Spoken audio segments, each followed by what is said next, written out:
बिस्मिल्लाहिर्रहमानिर्रहीम। अस्सलाम वालेकुम डियर स्टूडेंट्स।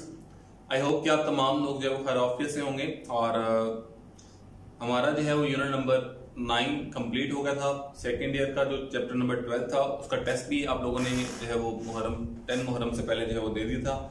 आज हमारे पास जो है स्टूडेंट्स, आज हम नेक्स्ट यूनिट स्टार्ट कर रहे हैं, unit number that is 10। Unit number 10 unit number 10 जो है हमारे पास स्टूडेंट्स वो है इलेक्ट्रिसिटी।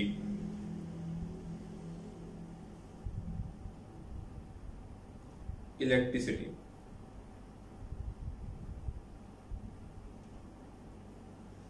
इलेक्ट्रिसिटी का यूनिट हमारे पास बड़ा इंपॉर्टेंट यूनिट है इलेक्ट्रिसिटी में, क्योंकि हमारे पास यहाँ पे इंपॉर्टेंट इस हवाले से भी है कि यहाँ से कुछ ऐसे क्वेश्चंस बनते हैं जो कि आपके पास सर्किट में आते हैं, जिसमें इक्विवेलेंट रेजिस्टेंस फाइंड करनी है या किसी कंपोनेंट का क्रॉस पोटेंशियल फाइंड करना है या करंट फाइंड आउट करना है। तो एमडी कैट के स्टूडेंट्स को बड़ी डिफिकल्टी होती है, तो वो सारी चीजें इंशाल्लाह हम स्टेप बाय स्टेप जो डिस्कस करेंगे। सो दैट्स व्हाई आज हमारा लेक्चर जो है वो कॉम्बिनेशन ऑफ रेजिस्टेंस हम उससे पहले डिस्कस करेंगे। मींस आज का टॉपिक हमारा लेक्चर जो है, आज के लेक्चर के अंदर अगर मैं डिस्कस करूँ कि आज हम क्या क्या डिस्कस करेंगे, तो सबसे पहले हम इलेक्ट्रिक करंट, उसके बाद drift velocity,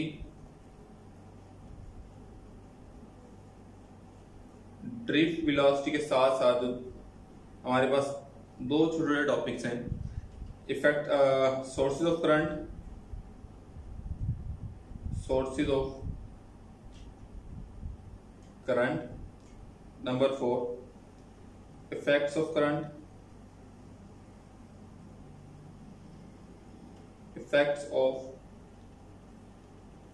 current, number 5 Ohm's law के साथ हम यहाँ पे रेजिस्टेंस, रेजिस्टिविटी, कंडक्टेंस, इन तमाम फैक्टर्स को भी यहाँ पे डिफाइन करेंगे। Resistance, resistivity, conductance and conductivity. तो ये आज का हमारा लेक्चर के सारे टॉपिक्स होंगे। इसके अलावा जो हमारे पास कॉम्बिनेशन ऑफ रेजिस्टर का टॉपिक है, मैं चाह रहा हूँ कि उसके ऊपर आपको ब्रीफली जो है वो एक कॉम्प्रिहेंसिव लेक्चर दे दूं, ताकि आपको नेक्स्ट टाइम कोई भी सर्किट सॉल्व करने में, किसी भी कंपोनेंट के क्रॉस पोटेंशियल या करंट फाइंड करने में कोई डिफिकल्टी ना हो। तो इंशाल्लाह हम उसको नेक्स्ट लेक्चर में डिस्कस करेंगे। इसको हम स्टार्ट करते हैं स्टूडेंट। सबसे पहले हमारे पास जो है वो इलेक्ट्रिक करंट का टॉपिक है। इलेक्ट्रिक करंट हमारे पास जो है वेरी सिंपल, अगर आप इसको डिफाइन करें तो आपके माइंड में फौरन इसकी डेफिनेशन आ जाएगी, क्योंकि आप लोग इसको मैट्रिक से पढ़ते आ रहे हैं। द फ्लो ऑफ चार्जेस और the rate of flow of charges, the rate of flow of charges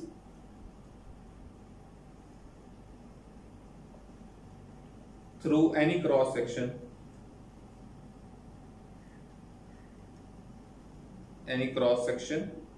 मतलब एक स्पेसिफिक एरिया में से of a substance, that is called current. इसकी एक और तरह से भी डेफिनेशन की जा सकती है। It is a dot product of current, density and area। ये जो डेफिनेशन मैंने सेकंड नंबर पे राइट डाउन की है स्टूडेंट्स, इसको हम इसी के साथ डिस्कस करेंगे।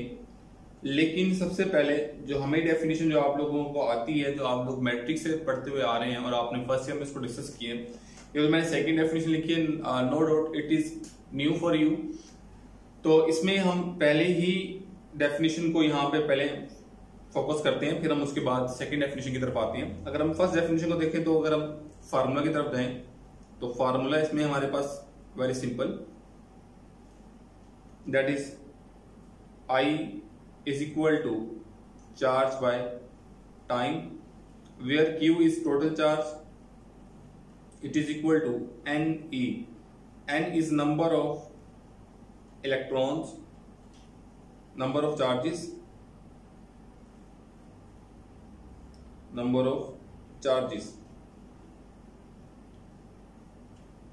each charge on one electron, that is 1.6 multiplied by 10 raised to power minus 19 coulomb. अगर हम इसके यूनिट की बात करें, करंट के यूनिट की, तो करंट की unit you know it very well, it is ampere, which is equal to coulomb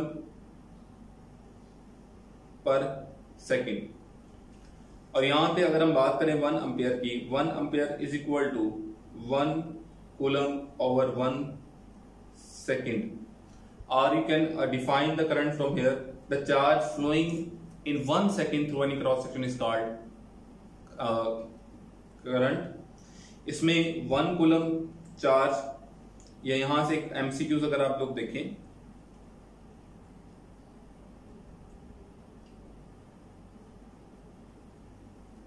for 1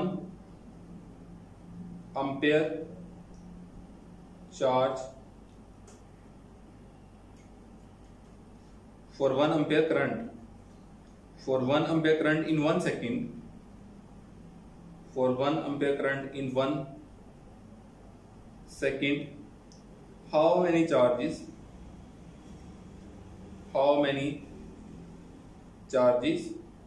या how many charges का जब वर्ड आ रहा है, यहाँ पे एक चीज मैं आपको, इसको मैंने अंडरलाइन कर दी है, ये मैं आपको ब्रीफ करता हूँ।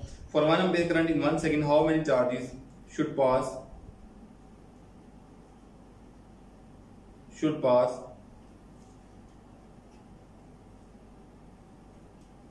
through any cross section।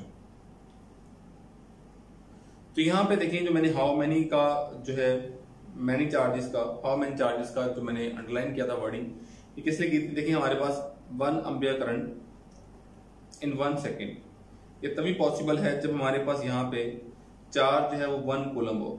अगर यहां से सिर्फ चार्ज पूछा जाए तो Q is equal to 1 coulomb है। अगर हाउ मेनी चार्जेस पूछा जाए, it's mean they are asking about the number of charges. And you know it very well कि फर्स्ट ईयर 12th चैप्टर में हमने डिस्कस किया था कि एक कूलम चार्ज में कितने इलेक्ट्रॉन्स होती हैं, 6.25 multiply by 10 rays power 18 number of charges होते हैं। तो इस एमसीक्यू का जो करेक्ट ऑप्शन होगा वो 6.25 multiply by 10 rays power 18 charges होगा। तो ये स्टूडेंट्स हमारे पास जो है वो इसके फार्मूला से number of charges find out करना।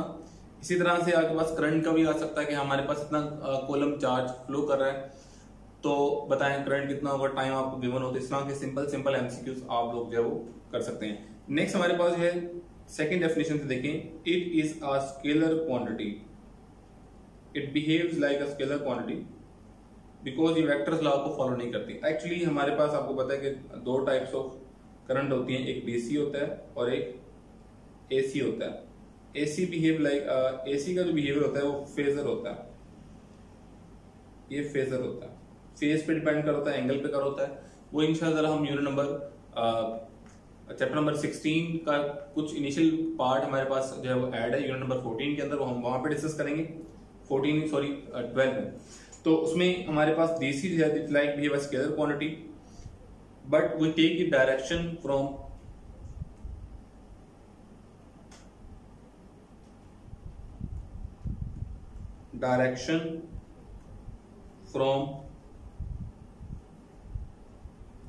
high to low potential,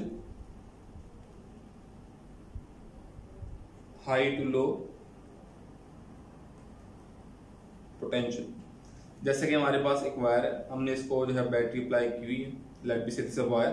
अगर हम इसको पोटेंशियल डिफरेंस अप्लाई करते हैं like this is a symbol of DC battery, DC potential, the big line represent the positive terminal and the small line represent the negative terminal. So we represent the current flowing from positive to negative. Positive terminal is called of high potential and negative terminal is called of low potential. तो ये सारी simple सी बातें हैं। उसके बाद student अगर हम second definition की तरफ चलें तो सेकंड डेफिनेशन में हमारे पास था द डॉट प्रोडक्ट ऑफ, अगर हम सेकंड डेफिनेशन को देखें, dot product of current density. Now what is a current density? First of all, current density, current per unit area. Current density क्या होता है? Current flowing per unit area. तो हम इसको J से रिप्रेजेंट करते हैं। सेकेंड डेफिनेशन से जो मैं करंट डेंसिटी को हम कैपिटल J से रिप्रेजेंट करते हैं। It is I over A. Here from you can say that I is equal to J dot A. ये दोनों वेक्टर क्वांटिटीज हैं। It is a vector quantity. Current density जो है that is a vector quantity. Vector quantity, इसके unit क्या होते हैं? इसके यूनिट होते हैं एम्पेयर। आप देख लीजिए क्वेश्चन से, ampere per metre square, ampere per metre square, ये इसके जो है वो यूनिट होते हैं। तो ये सारी वो बातें थी जो बड़ी सिंपल हमारे पास जो है वो करंट की डेफिनेशन से मैंने आप लोगों को बताई। इसके बाद हमारे पास बड़ी इंपॉर्टेंट बात चार्ज कैरियर्स की है। हमारी बुक में जो है वो चार्ज कैरियर्स की बात की गई है कि हमारे पास चार्ज कैरियर्स होते हैं डिफरेंट मटेरियल्स के अंदर जो चार्ज को फ्लो करवाते हैं, जो चार्ज फ्लो कर रहा होता है।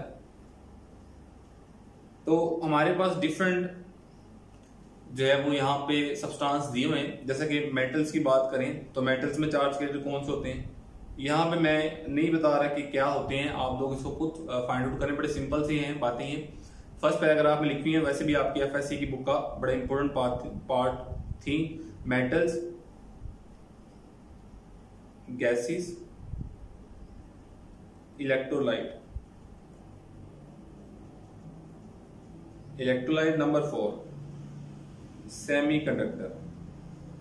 तो आपने स्टूडेंट्स बताना है कि इन तमाम में चार्ज कैरियर कौन कौन से होते हैं। अब फिर यहाँ पे हम बात करते हैं नेक्स्ट, ये चार्ज कैरियर्स की बात होगी। उसके बाद हमारे पास आपको पता है कि यहाँ पे हमारे पास करंट की दो टाइप दी हुई है। एक है कन्वेंशनल करंट और दूसरा हमारे पास है electronic current.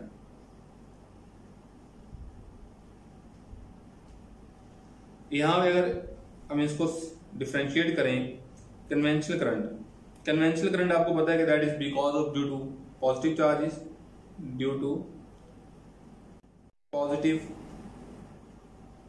Charges, and electronic current is due to negative charges.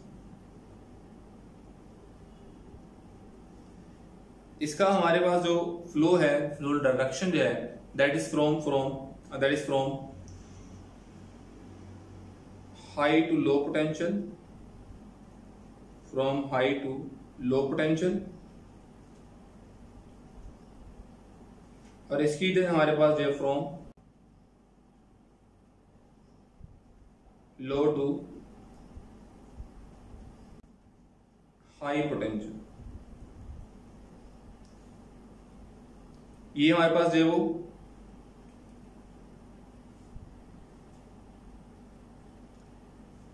Positive charges का फ्लो जो है that is parallel to electric field,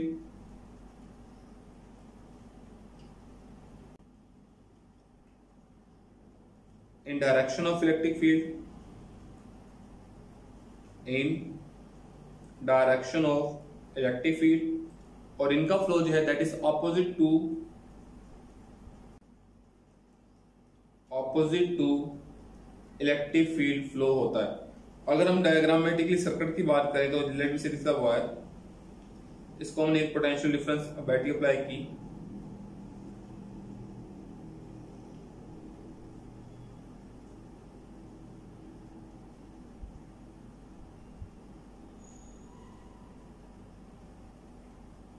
तो हमारे पास यहां पे कन्वेंशनल करंट की डायरेक्शन जो फ्रॉम पॉजिटिव टू नेगेटिव, और इलेक्ट्रॉनिक करंट की डायरेक्शन जो है फ्रॉम नेगेटिव टू पॉजिटिव।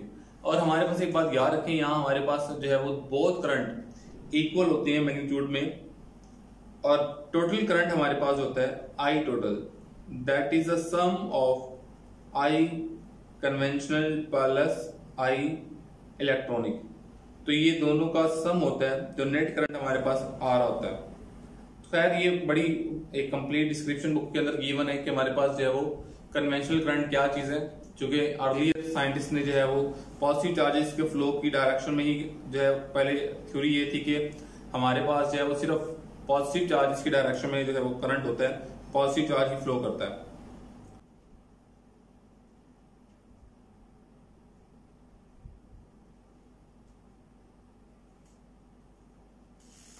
तो ये हमारे पास टोटल करंट। अब हम जो है वो नेक्स्ट डिस्कस करेंगे drift velocity.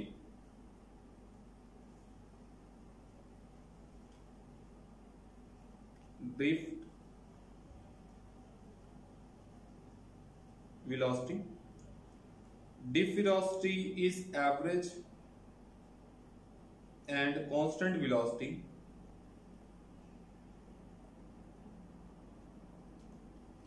of an electron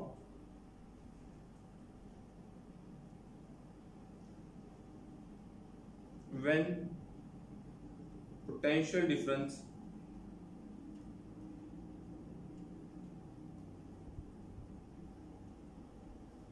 is applied across the ends of a conductor.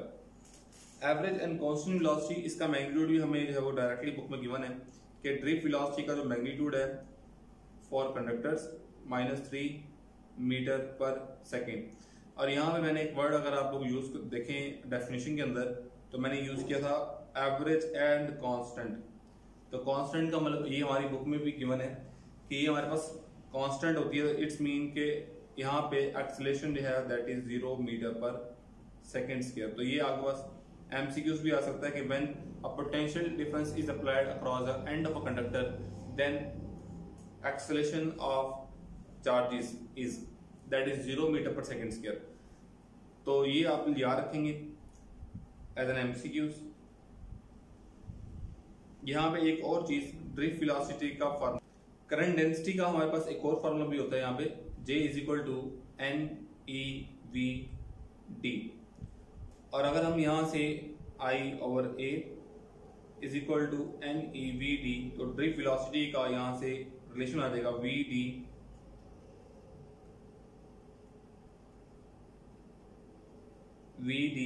Is equal to I/NEA। तो ये ड्रिफ्ट वेलोसिटी का एक और रिलेशन आपके पास आ जाएगा, जो कि आप अकॉर्डिंग टू कंडीशन जो है वो अप्लाई कर सकते हैं। अगर आपके पास कोई क्वेश्चन आए जिसमें करंट आपके पास एरिया नंबर ऑफ चार्जेस दिए हों और आपसे ड्रिफ्ट वेलोसिटी का फाइंड आउट करने का पूछा जाए तो आप बता सकते हैं। नेक्स्ट स्टूडेंट हमारे पास जो है वो यहाँ पे सोर्सेज ऑफ करंट की बात की गई है। Sources of current, sources of current आपको पता है हमारे पास बुक में जो है वो 4 गिवन है। नंबर 1 केमिकल बैटरीज और chemical cells, number 2 solar cells, number 3 generator, number 4 thermocouples.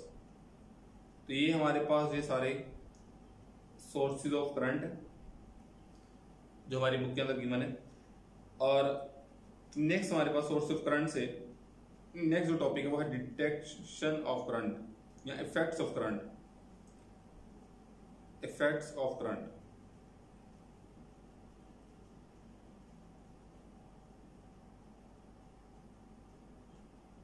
Effects of current.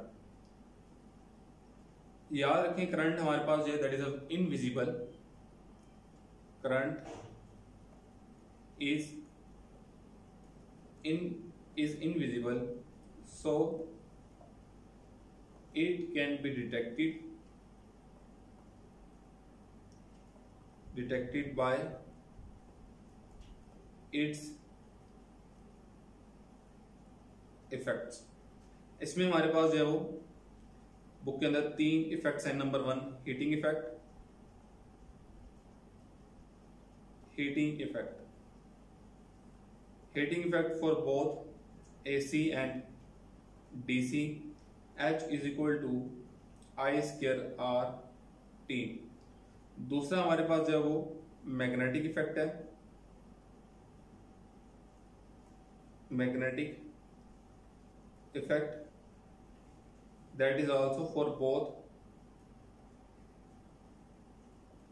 AC and DC। उसका फार्मूला होता है B is equal to mu naught I over 2 pi R। और थर्ड हमारे पास जो that is chemical effect,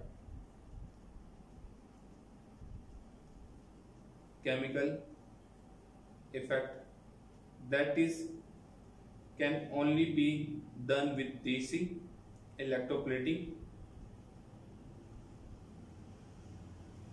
तो ये students हमारे पास तमाम गिवन इफेक्ट्स हैं जो हमारी टेक्स्ट बुक के अंदर मेंशन है। इन इफेक्ट से हम जो है वो करंट को डिटेक्ट कर सकते हैं और मेजर भी कर सकते हैं। जैसे मैग्नेटिक इफेक्ट, आपको गैल्वानोमीटर में पता है कि मैग्नेटिक इफेक्ट से कॉइल जो है वो रोटेट होती है, चैप्टर नंबर 14 के अंदर। तो ये सारे हमारे पास जो है वो इफेक्ट्स ऑफ करंट। नेक्स्ट हमारे पास बड़ा इंपॉर्टेंट और बेसिक टॉपिक इस चैप्टर का, that is Ohm's law. Ohm's law state that the current is directly proportional to the applied voltage condition if physical states of the conductor remains same, I is proportional to V, then I is equal to GV, where G is constant of proportionality, where G is equal to constant of proportionality and G is equal to 1 over R. So I is equal to 1 over R V, and here from we say that V is equal to I R। Basic जो form है वो यही वाली है जो मैंने आप लोगों को ऊपर बताई। This is a basic form of the Ohm's law, this is a basic form. It is drive form of Ohm's law. जी हमारे पास इसमें जो है वो इसका प्रोपोर्शनलिटी कांस्टेंट है। अगर आपके पास एमसीक्यू आ जाए for Ohm's law, which of following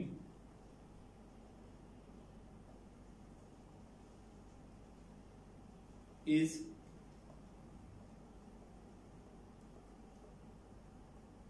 proportionality constant? Alpha option conductivity, beta option resistance, Charlie option resistivity और डेल्टा ऑप्शन कंडक्टेंस। तो आप किसको सिलेक्ट करेंगे? आपने फिर यहां पे कंडक्टेंस को जो है वो चूज करना है, because it is the basic in form of the Ohm's law. यहां पे नेक्स्ट जो है वो कंडीशन, अगर हम कंडीशन की बात करें, जो यहां पे कंडीशन इंप्लीमेंट की गई कि physical states remains constant, physical states remains constant. अब हम यहां से बात करेंगे फिजिकल स्टेट्स की। फिजिकल स्टेट्स के अंदर हमारे पास अगर हम देखें तो हमारे पास यहां पे कांस्टेंट हमने लिया, that is G is equal to 1 over R, और फिर लिया नेक्स्ट हमारे पास R जो है that is the resistance of material. और रेजिस्टेंस को हम डिफाइन कैसे करते हैं? Property of material to oppose the flow of charges.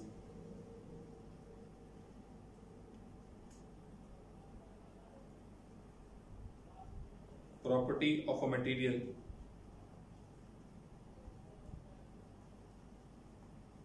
to oppose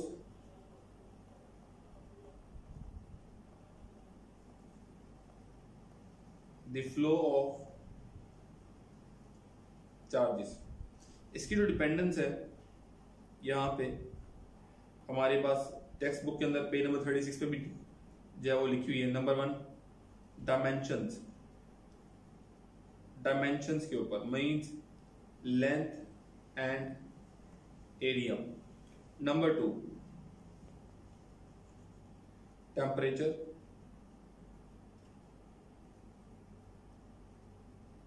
number 3 material. इन 3 चीजों पे हमारे पास की डिपेंडेंस है वो डिपेंड करती है। अगर ये तमाम चीजें सेम रहे तो हमारे पास जो है वो I is proportional to we रहेगा।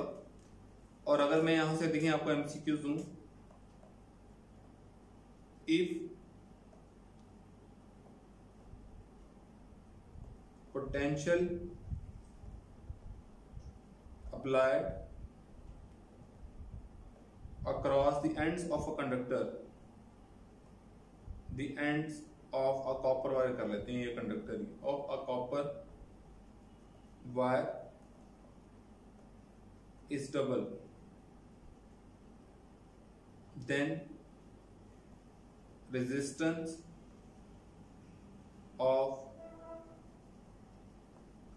copper wire, alpha option 2 times,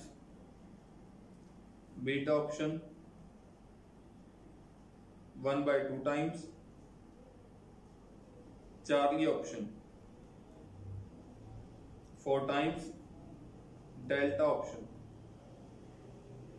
remains same।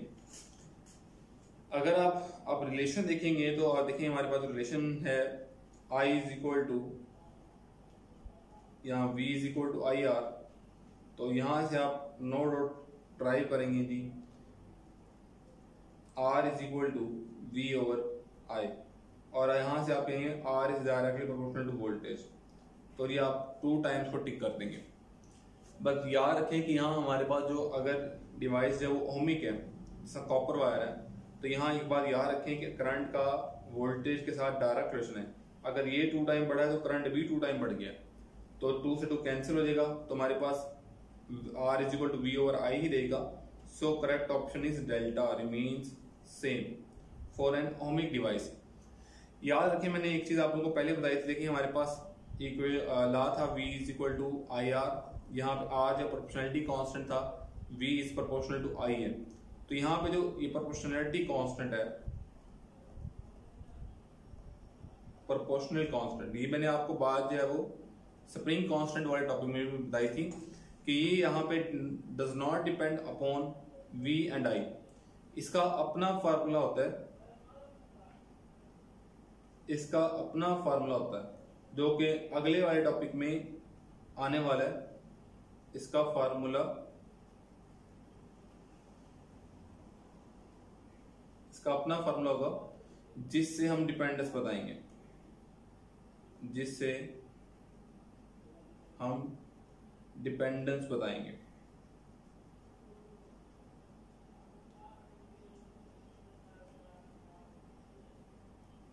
जैसा कि आपको पता है कि R is equal to rho L over A, लेकिन उससे पहले हम यहाँ पे इसके यूनिट्स की बात करेंगे। इसके यूनिट जो है रेजिस्टेंस के वो होते हैं हमारे पास, दैट आर ओम, सिंबल उसका ये वाला है, और 1 ओम जो है that is equal to 1 volt over 1 ampere। If we apply a potential difference of 1 volt across the end of a conductor and 1 ampere current flows through that conductor, then the resistance of that conductor is said to be 1 ohm।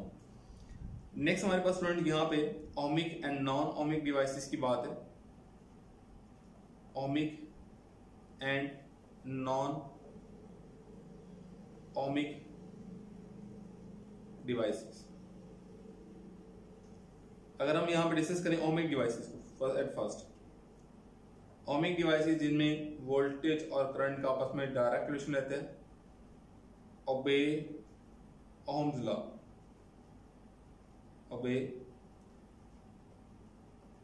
Ohm's law, जैसा कि ये voltage and current. Example इनकी carbon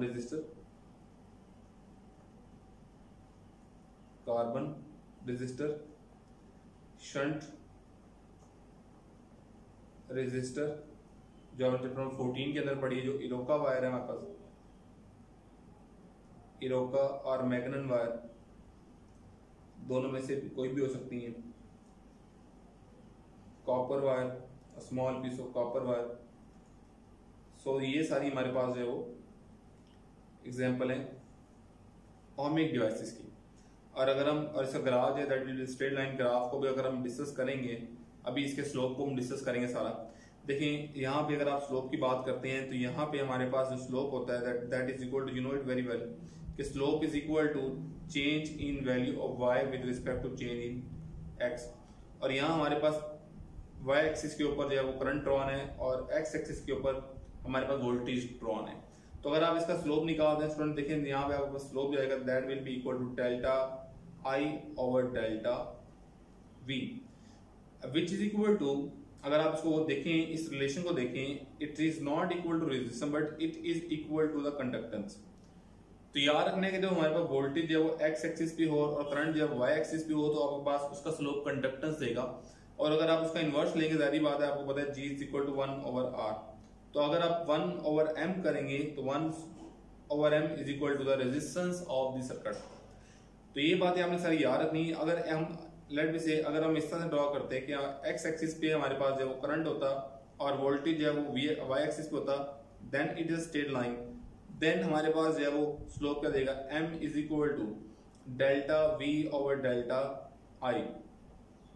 यहां पे एक और चीज याद रखें, हमारे पास m is delta v over delta i, it is equal to the resistance. अब यहाँ पे कुछ ग्राफ हैं वो मैं आप लोगों से डिस्कस करना चाहता हूँ कि देखिए हमारे पास अगर आपको ये कहा जाए कि MCQs में ही आ जाए आप लोग कि आपके पास दो ग्राफ गिवन है, लेट मी से this is the first graph, this is A and this is the second graph which is B, and here is the current and here is the voltage. It is very important कि current कहाँ पे है, voltage कहाँ पे, ये सारी चीजें आप लोगों ने जरूर देखनी है, अदरवाइज जो है वो आपका आंसर गलत हो सकता है। देखिए अभी मैं इसको आपको डिफरेंस बताता हूँ।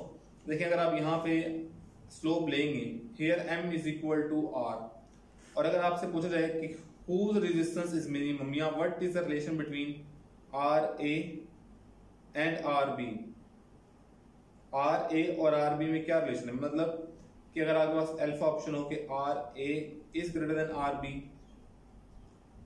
Beta option RB is greater than RA, Charlie option RA is equal to RB, delta option RA is greater than और इक्वल टू RB। तो बताएं कौन सा ऑप्शन ठीक है। अब देखिए यहाँ पे आप स्लोप की वैल्यू अगर देखेंगे तो स्लोप यहाँ पे अगर MA की बात की जाए, MA का slope that will be less than the slope of MB। यहाँ पे जो B ग्राफ है आप देखेंगे उसकी वोल्टेज जो है वो ज्यादा है, Y एक्सिस की लॉन्ग वैल्यू ज्यादा है, करंट की वैल्यू क्या है, कम। तो R is equal to del V over del I from this graph. So यहाँ पे हमारे पास स्लोप ऑफ ग्राफ B जो है that is greater than slope of graph A। So यहाँ it is clear that the resistance of RB is greater than the resistance of RA। तो आप ये ग्राफ से रिलेशन बता सकते हैं। और यहीं पे अगर आप लोग देखें एक इफेक्ट जो मैंने आप लोगों को बताया था कि आप लोगों ने देखना है कि वोल्टेज और करंट कहाँ पे है। अगर वोल्टेज और करंट ऐसे गिवन है तो यहाँ पे देखें अगर आपके पास ग्राफ अब दे दिया जाता है कि this is the line A and this is line B, और बताएं कि अब इसकी रेजिस्टेंस RA एंड RB में क्या रिलेशन है। अब याद रखें अब आपके पास इनवर्स वैल्यू आएगी। अब यहाँ पे अगर आप स्लोप लेते हैं तो that slope is equal to G del I over del V, और ये वाला ग्राफ B वाला ग्राफ ऊपर है। So it is clear that conductance of B is greater then conductance of A, but अगर इनवर्स लेंगे याद रखें RA is greater than RB। So these are the effects of plotting voltage along x-axis and current along y-axis, and the next is current is along Y X axis and the voltage is along Y axis. तो ये सारी चीजें आप लोगों ने याद रखनी है।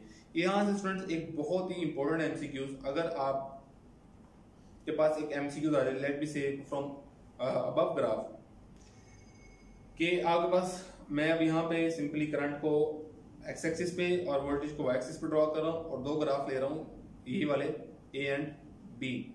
यहाँ पे एक चीज आप लोगों ने याद रखनी है कि सीरीज सर्किट के अंदर, अभी हमने सीरीज और पैरेलल कॉम्बिनेशन पढ़े नहीं है, लेकिन ग्राफ का रिलेशन यहीं से हमारे पास बन सकता है। जैसे मैंने आपको बताया कि इसकी रेजिस्टेंस जो है वो आर बी और इसकी रेजिस्टेंस आर ए है। तो यहाँ पे आपको पता है कि R B is greater than R ए।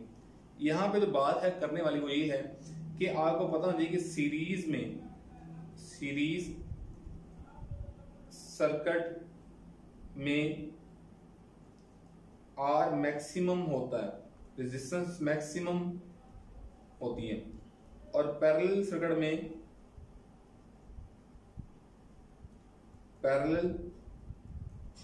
में रेजिस्टेंस मिनिमम होती है। तो अगर आपको ये ग्राफ दे दिया गया है और आपसे पूछा गया बताएं कि which graph of parallel circuit and which graph of series circuit, अब आप लोग देखेंगे ना तो कोई वैल्यूज नहीं है और सिर्फ हमने ग्राफ से बताना है। तो अगर आप लोग ये वाला कॉन्सेप्ट यूज करें कि सीरीज में जो है वो मैक्सिमम वैल्यू होती है और पैरेलल में मिनिमम वैल्यू होती है, तो जो ग्राफ जो है यहाँ पे आपके पास जिसकी वैल्यू मैक्सिमम है, इट्स मीन कि it is of line of series circuit and this is of parallel circuit. तो ये सारी बातें भी आप लोगों ने याद रखनी है। एक और बात, अगर आपके पास ग्राफ में डायरेक्ट जो है वो इस तरह से एंगल गिवन हो, लेट मी से this is 30 degree, it is graph A, it is of 30 degree, this is graph B, and here is I and here is V। और आपसे पूछा गया बताएं जी ग्राफ में से कि R A is equal to 3RB, B option R A is equal to 1/3RB, Charlie option R A is equal to 9RB, delta option R A is equal to √3RB। तो अब आपको पता है simple कि आगे बाद जो graph का स्लोप है वो tan थीटा से भी फाइंड आउट कर सकते हैं। तो यहाँ पे tan theta A that is 30 degree, तो यहाँ आगे बाद tan 30 डिग्री जो है 1/√3 होता है। ये बात भी आपको पता होना चाहिए। और एंगल हमेशा हम एक्स एक्सिस से लेते हैं। सो बी ग्राफ का जो एंगल है that is 60 degree not 30 degree. तो यहाँ पे tan थीटा बी जो है that is equal to tan 60 that is equal to √3 and which is equal to the resistance of A and this is equal to resistance of B. अब अगर आप इनको दोनों को डिवाइड करते हैं R A over R B, that will be equal to 1/√3 over √3, it will become 1/3, and here from you can say that RA is equal to 3RB। यहाँ पे एक और एमसीक्यू आपको बताता जाऊं कि अगर आपके पास ये वाले ऑप्शन ना हो और आपको कहा जाए कि हाँ जी ये ग्राफ है, इस ग्राफ में से ये बताएं कि हमारे पास जो ये ग्राफ B है इसकी रेजिस्टेंस कितने टाइम्स जो है वो एक ग्राफ से ग्रेटर है। So from here you can, यहाँ 1/3 आना था, ये मिस्टेक है, ये देख लें, RA is equal to 1/3RB। So here from you can see that कि RB is equal to 3 times of RA। तो इस तरह से आप ग्राफ से भी ये बता सकते हैं।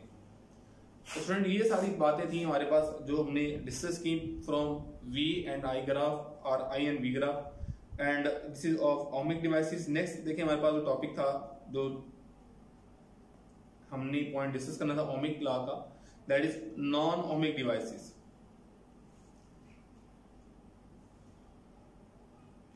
Non ohmic devices, non ohmic devices. Non ohmic devices में आपको पता है कि हमारे पास दो जो है वो कॉमनली मेंशन है, एक tungsten filament lamp, tungsten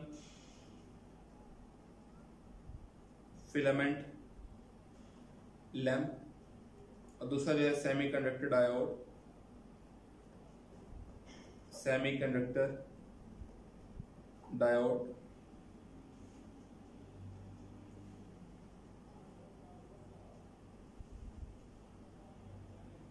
tungsten filament lamp का ग्राफ आपको पता है between V and I, that is not a straight line.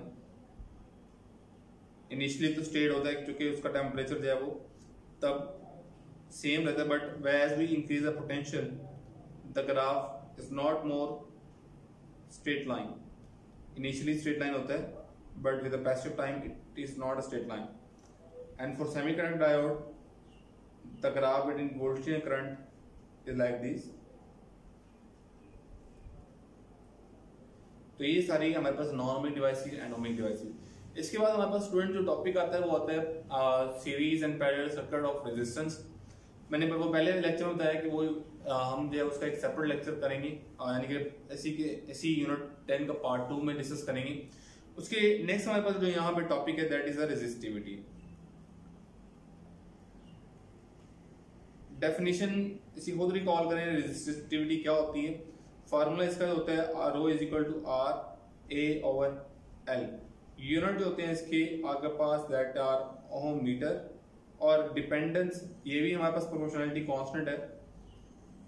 आपको पता है यहाँ हमारे पास जो है वो ये हमने फार्मूला कैसे ड्राइव किया है, R is proportional to length and R is proportional to 1 over A.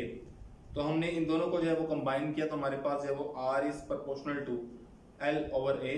तो यहाँ हमारे पास जब हमने साइन ऑफ प्रोपोर्शनलिटी खत्म किया तो rho L over A and rho is equal to R A over L. तो यहाँ रेजिस्टिविटी जो है that is the proportionality constant, so it also does not depend upon the factors given in this equation. And if dependence अगर हम बात करें तो इसकी डिपेंडेंस दो चीजों पे, एक तो टेम्परेचर के ऊपर और दूसरी जो है इसकी डिपेंडेंस जो है दैट इज ऑन मटेरियल। और अगर हम यहाँ पे बात करें कंडक्टेंस की, यहाँ पे हमारे पास कंडक्टेंस के भी यूनिट दिए हुए हैं। कंडक्टेंस की यूनिट हमारे पास यहाँ होते हैं साइमन, साइमन आर पर ओम। और अगर हम कंडक्टिविटी की बात करें तो कंडक्टिविटी की यूनिट हमारे पास होते हैं siemens per metre or ohm metre inverse. अच्छा यहाँ पे कंडक्टेंस की यूनिट मीहो भी होती है MHO। तो इसके हमारे पास मीहो पर मीटर भी होते हैं। तो ये सारी यूनिट हैं जो आप लोगों को याद होने चाहिए, ये डिफरेंट एमसीक्यूज में आ सकते हैं। यहाँ जो इंपॉर्टेंट बात है आपको एक चीज यहाँ पे पता होनी चाहिए, temperature coefficient of resistance and resistivity. Temperature coefficient of resistance and resistivity, resistance and resistivity. यहां पे पॉजिटिव अल्फा और नेगेटिव अल्फा, अगर आप टेबल देखेंगे, टेबल फ्रॉम पीटीबी, ये आपने टेबल सारा देखना है। यहां पे जो हाईलाइट करने वाली minus alpha for silicon, germanium and carbon. वैसे तो नॉर्मली इंसुलेटर्स के लिए भी ये होगा, लेकिन ये तीनों चीजें हमारे पास जो है वो टेबल में गिवन है। ये तीन मटेरियल्स ऐसे हैं जिनका टेम्परेचर के साथ टेम्परेचर बढ़ाएं तो इनकी रेजिस्टेंस जो है याद रखें कम होती है और कंडक्टेंस जो है इनकी इंक्रीज होती है, सिर्फ इन मटेरियल्स के लिए।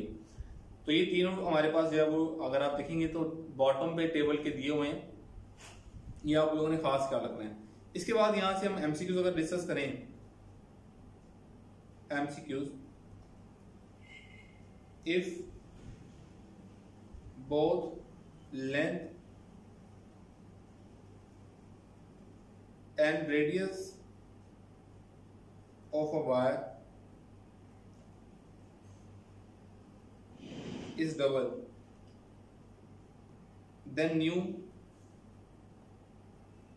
resistance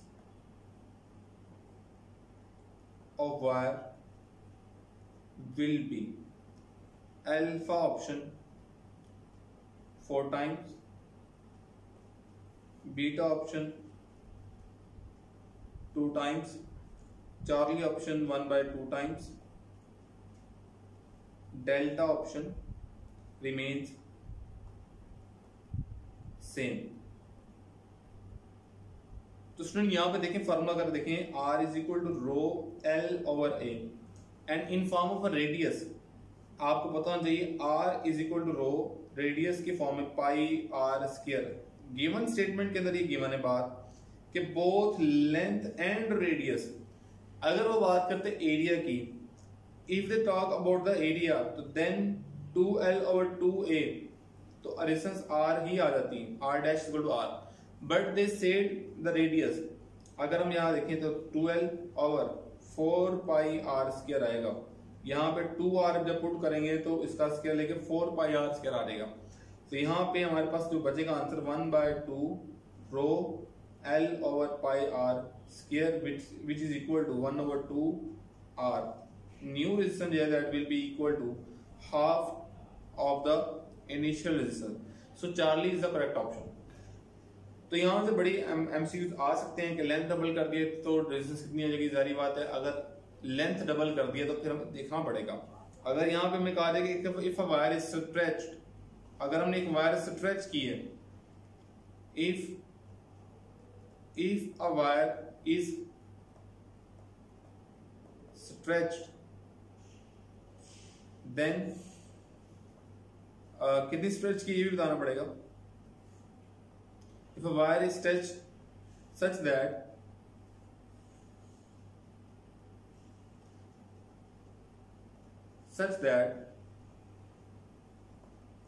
its length becomes double, then new resistance of wire is alpha option 2 times, beta option 4 times, Charlie option 8 times, delta option remains same। तो नो डाउट आपके माइंड में ऑप्शन होगा जी 2। बट देखिए जब हमने एक वायर को स्ट्रेच किया, ये बात बड़ी समझने वाली है। लेट मी से दिस अ वायर, अगर हमने स्टूडेंट्स को स्ट्रेच किया, देखिए हमारे पास इनिशियली इसकी लेंथ और ए रेडियस, ये इसकी है इनिशियल लेंथ जो कि L है और इसका रेडियस है जो है वो R है। जब हम इसको खींचेंगे तो जाहिर बात है ये थिन भी तो होगी ना, इसका रेडियस भी तो कम होगा। तो अब जब हम इसको स्ट्रेच करेंगे, जब हमने इसको डबल स्ट्रेच किया लाइक दिस, हमने इसकी लेंथ डबल कर दी खींच के, तो याद रखें इसका रेडियस भी हाफ हो जाएगा। इसका रेडियस भी नया हुआ, इसके रेडियस पे भी इफेक्ट होगा जब हम स्ट्रेच करेंगे। और L डैश कितना हो गया, दैट इज 2L। लेकिन एक चीज याद रखें, यहाँ वॉल्यूम जो है वो कांस्टेंट है। Volume of wire, volume occupied, space occupied इसका कांस्टेंट रहेगा। इसके लिए फार्मूला जो है हमारे पास, अब यहाँ पे एक शॉर्टकट है फार्मूले का, मैं बताता हूँ आपको। R is equal to rho L over A, आप L से डिवाइड और मल्टीप्लाई करते हैं, कर दिया, क्या बन जाएगा, rho L square over AL। AL क्या बन गया, वॉल्यूम, ये बन जाएगा rho L square over volume. Volume constant, so resistance is directly proportional to length square.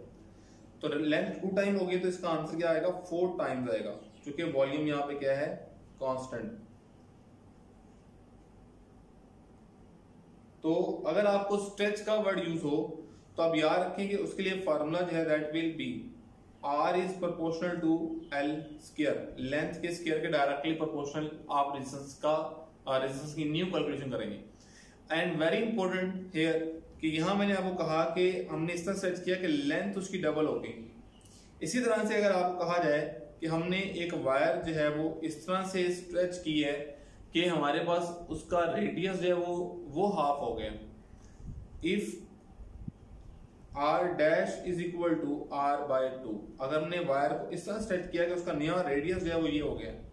अब इसमें फॉर्मूला आप लोगों ने कैसे बनाना है, देखिए हमारे पास जो है वो R is equal to rho L over A, area pi R square.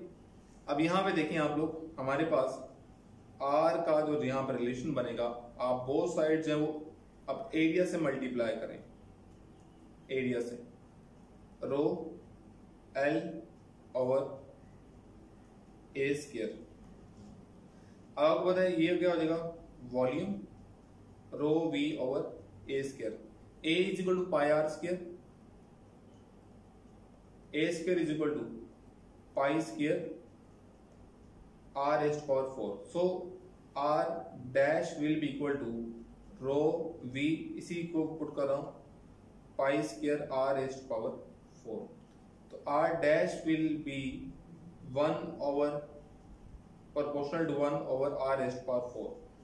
अगर हमारे पास रेजिस्टेंस जो है वो न्यू कैलकुलेट करनी हो, अगर रेडियस हाफ हो जाए तो याद रखें कि उसकी 4th पावर हम अप्लाई करेंगे यहाँ पे।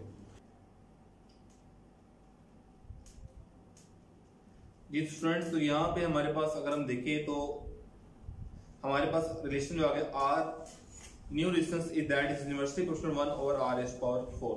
तो अगर हम यहाँ पे देखें हमारे पास, अगर हम न्यू रेजिस्टेंस निकालना चाहें इफ r बाय 2, तो r dash raised to power 4 is equal to r by 2 raised to power 4 and this will be equal to r dash raised to power 4 is equal to r raised to power 4 over 16। तो अगर हम इसको देखें r dash is equal to row l, l की जगह लिखा है यहाँ पे, बल्कि इसको आप सिंपली ये देखें कि आपके पास r dash का जो रिलेशन है